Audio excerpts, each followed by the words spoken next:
Hi friends, ಇವತ್ತು ಹುರುಳಿಕಾಳಲ್ಲಿ ಗೊಜ್ಜು ಮಾಡ್ತಾಯಿದ್ದೀನಿ.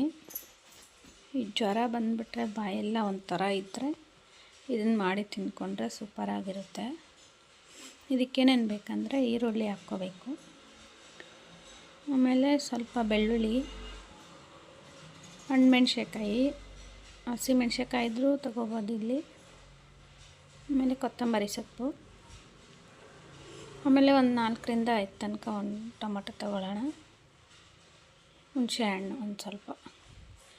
ಈಗ ಇದನ್ನು ಹುರ್ಕೊಳ್ಳೋಣ, ಸ್ವಲ್ಪ ಬ್ರೌನ್ ಕಲರ್ ಆಗಲಿ. ಇದು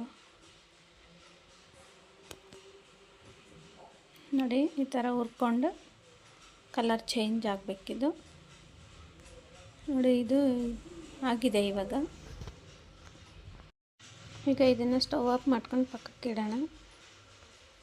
ಆಮೇಲೆ ಒಂದು ಬೌಲ್ ತಗೊಂಡು ಇದರಲ್ಲಿ ಮೆಣಸಿನ್ಕಾಯಿ, ಬೆಳ್ಳುಳ್ಳಿ, ಆಮೇಲೆ ಸ್ವಲ್ಪ ಈರುಳ್ಳಿ ಹಾಕ್ಕೊಂಡು ಸ್ವಲ್ಪ ಹಂಗೆ ಇಡಬೇಕು. ಲಾಸ್ಟಲ್ಲಿ ಹಾಕ್ಕೊಳ್ಳೋಣ ಅದು ಈರುಳ್ಳಿ. ಆಮೇಲೆ ಈಗ ಒಂದು ಸ್ವಲ್ಪ ನೀರು ಹಾಕ್ಕೊಳ್ಳೋಣ, ಆಮೇಲೆ ಒಂದು ಸ್ವಲ್ಪ ಉಪ್ಪು ಸೇರಿಸ್ಕೊಳ್ಳೋಣ. ಆಮೇಲೆ ಹುಣಸೆ ಹಣ್ಣು ಹಾಕ್ಕೊತೀನಿ ಒಂದು ಸ್ವಲ್ಪ.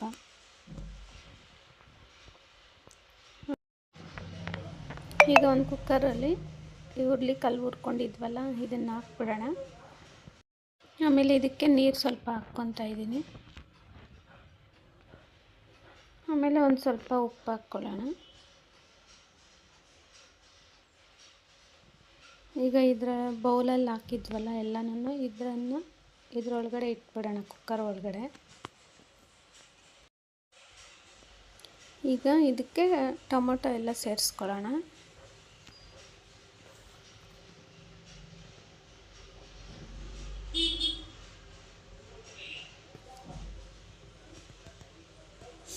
ಈಗ ಕುಕ್ಕರ್ ಕ್ಲೋಸ್ ಮಾಡಿ ಒಂದು 2ರಿಂದ 3 ವಿಷಲ್ ಬರಬೇಕಿದು.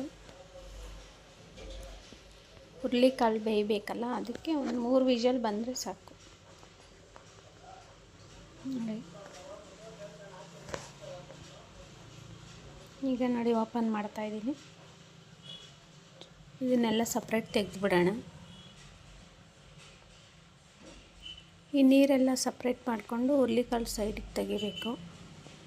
ನೋಡಿ, ಇದು ಈ ಥರ ಬೇಯಬೇಕು, ಮುಟ್ಟಿದ್ರೆ ನುಣ್ಣಗಾಗಬೇಕಿದು. ನೋಡಿ, ನೀರೆಲ್ಲ ಸಪ್ರೇಟ್ ಮಾಡಿಕೊಂಡು ಹುರುಳಿಕಾಳು ಸಪ್ರೇಟ್ ಮಾಡಿದ್ದೀನಿ. ಆ ನೀರಲ್ಲೇ ನಾವು ಗೊಜ್ಜು ಮಾಡ್ಕೊಳ್ಳೋದು, ಸೂಪರ್ ಟೇಸ್ಟ್ ಇರುತ್ತೆ. ಈಗೆಲ್ಲ ಇದನ್ನು ಮಸದ್ಕೋಬೇಕು ಚೆನ್ನಾಗಿ. ಒಂದು ಸ್ವಲ್ಪ ಅಷ್ಟೊಂದು ನುಣ್ಣಗೆ ಏನು ಬೇಡ, ಒಂದು ಸ್ವಲ್ಪ ತರಿ ಥರ ಇದ್ದರೆ ಸಾಕು. ಈಗ ಕೊತ್ತಂಬರಿ ಸೊಪ್ಪು ಹಾಕ್ಕೊಂಡು ಚೆನ್ನಾಗಿ ಮಸ್ಕೋಬೇಕು. ಬಿಸಿ ಬಿಸಿ ಅನ್ನಕ್ಕೆ, ಮುದ್ದೆಗೆ ಸೂಪರ್ ಕಾಂಬಿನೇಷನ್ ಇದು. ನೋಡಿ, ಇದು ನೀರು ಹಾಕ್ಕೊಂಡು ಮಿಕ್ಸ್ ಮಾಡ್ಕೊಳ್ಳೋಣ. ಈಗ ಒಂದು ಸ್ವಲ್ಪ ಈರುಳ್ಳಿ ಆವಾಗಲೇ ಎತ್ತಿಟ್ಟಿದ್ವಲ್ಲ ಅದನ್ನು ಹಾಕ್ಕೊಂಬಿಡೋಣ. ರೆಡಿಯಾಗಿದೆ ಇವಾಗ ಇದು.